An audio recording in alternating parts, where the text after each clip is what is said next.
Dober dan. Na konferenci o Afganistanu, ki je potekala v Londonu, so predstavniki 20 držav ustanovili mednarodni sklad za vzpostavitev miru in reintegracijo. Glavni donatorji so Združene države, Japonska in Velika Britanija. Velikost sklada bo nekaj 100 milijonov dolarjev. Njegov namen je s finančnimi spodbudami razklati talibane na radikalne in zmerne oziroma tiste, ki se bodo dovolili podkupiti.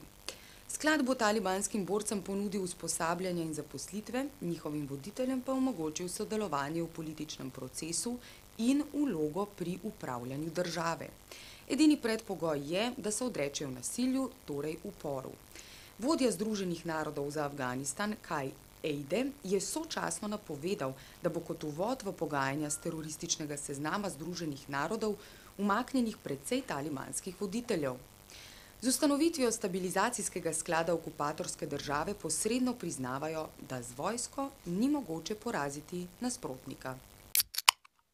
V Iranu sta bila obešena 2 človeka, ki so ju aretirali med demonstracijami po lanskih predsedniških volitvah. Obsojena sta bila za žalitve Boga, za pripadnost prepovedani skupini, ki zagovarja obnovitev monarhije, za širjenje sovražne propagande in izdajo domovine. Eden izmed njiju je bil obsojen tudi za sestajanje z ameriškimi predstavniki v Iraku. 9 drugih obsojencev še čaka na usmrtitev v seriji obsodb proti ljudem, ki so sodelovali v demonstracijah proti sedanjemu predsedniku in oblasti. V povolilnih demonstracijah je bilo aretiranih več kot 5000 ljudi. V spopadih s policijo in milico privrženo oblasti je umrlo preko 40 ljudi. Amnesty International procese proti demonstrantom in eksekucije obsoja. Oblast ne izbira sredstev, da bi zatrla miroljubne proteste po državi. V Tokiju so potekale demonstracije proti ameriški vojaški prisotnosti na Japonskem. Sindikati, mirovniki, ekologi in študentje so pod Obamovim geslom o spremembah zahtevali, da Američani v celoti zapustijo japonsko ozemlje. Ni več problem le njihova prisotnost na Okinavi, kjer je stacionirana polovica od 47 000 ameriških vojakov na Japonskem. Njihov odhod zahtevajo tako prebivalci v bližini drugih oporišč, ki jih motijo hrup, onesnaževanje in kriminal, kot javnost nasploh, ki Američanom zameri militarizem.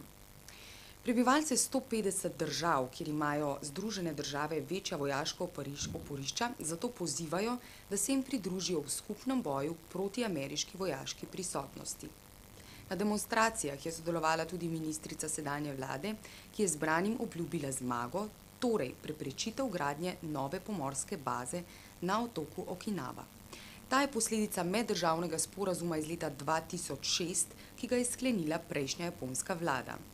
Novi japonski premier Yukio Hatoyama je v zagatnem položaju, saj je ujet med pritiske ameriške administracije in nasprotovanjem vojaški prisotnosti prebivalstva ter celo poslancev in ministrov koalicijskih in lastne stranke. Premier ponovno odločanje o sporazumu iz leta 2006 prelaga in obljublja, da bo odločitev sprejel do meseca maja, torej tik pred državnimi volitvami. Raziskovalci Britanske univerze Zahodne Anglije so objavili analizo spremljanja BBC-jevih poročil o Venezueli v obdobju 10 let, torej od prve izvolitve Huga Chaveza. Po mnenju raziskave BBC-jevo poročanje ne zadostuje zakonskim standardom o nepristranskosti, resničnosti in natančnosti. V 304 poročilih o dogajanju v Venezueli so le 3 omenila kakršenkoli pozitiven ukrep Chavezove vlade. BBC ni poročal o nobeni pobudi za demokratizacijo družbe, o sprejemu zakonodaje, ki ščiti človekove pravice, programih subvencioniranja hrane in ukinjanje revščine ali uvedbi javnega zdravstva. Program za ukinjanje nepismenosti, ki je največji v sodobni zgodovini, je bil omenjen le bežno. Glede na BBC-jeva poročila, ta nikoli ni sprejel legitimnosti predsednika Chaveza, stalno je namigoval, da ta nima podpore volivcev, čeprav je bil ta večkrat izvoljen ali ponovno potrjen s podporo v rangu med 56 in 60 odstotki. Kot primer navajajo Veliko Britanijo, kjer so vladajoče stranke večino časa imele le 35 do 44 odstotno volilno podporo. Večina ministrov pa nikoli ni bila izvoljena. V legitimnost njihove oblasti BBC nikoli ni podvomil. V enem primeru BBC-jevega poročanja si je predsednik Chavez prislužil celo primerjavo s Hitlerjem.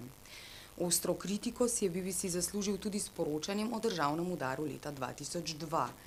Serija člankov in poročil je bila bazirana skorajda izključno na verziji dogodkov predstavljenih strani prevratnikov, ki jih je BBC prikazoval kot rešitelje države.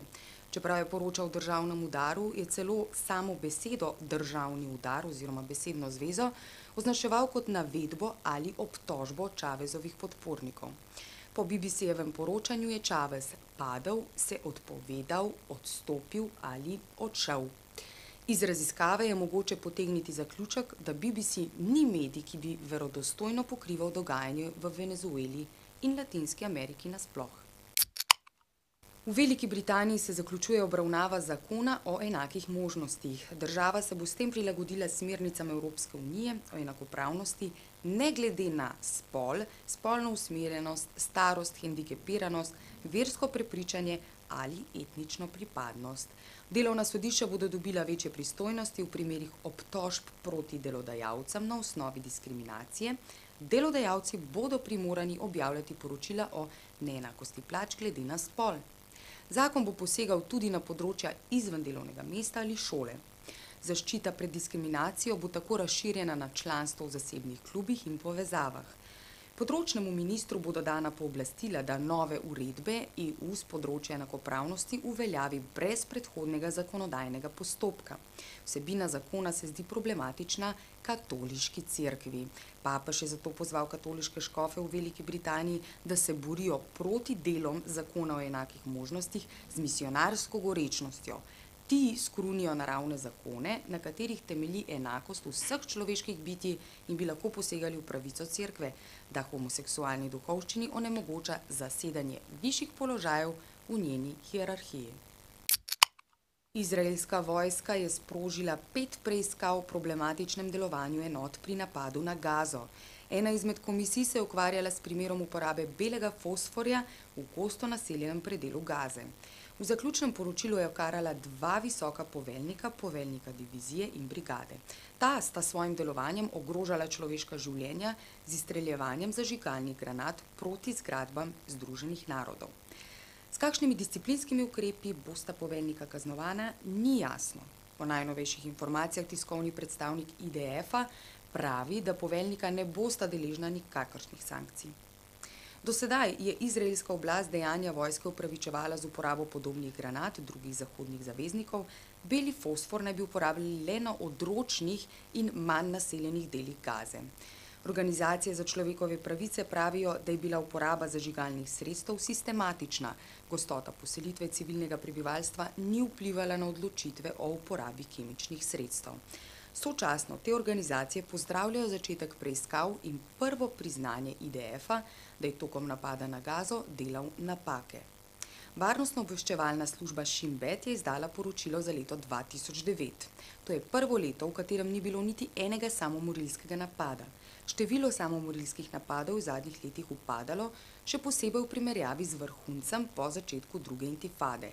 S 35 takšnimi napadi leta 2001 in 53 2002. Upadlo je tudi število raketnih napadov in žrtev le-teh.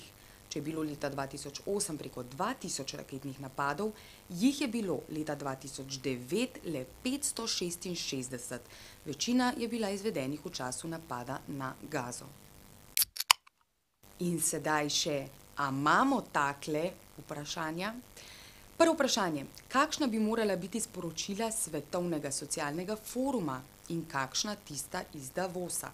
Drugo vprašanje, kaj menite o vsebinskih poudarkih ameriškega proračuna? In še tretje, ki pa ni sploh vprašanje, ampak je namig. Oglejte si prispevek o Latinski Ameriki na rtvslog.si. Link je spodaj. Iz ljubljanskega studia 142 se je. To je bil današnji Takle mamo. Lepo se mejte. Adijo.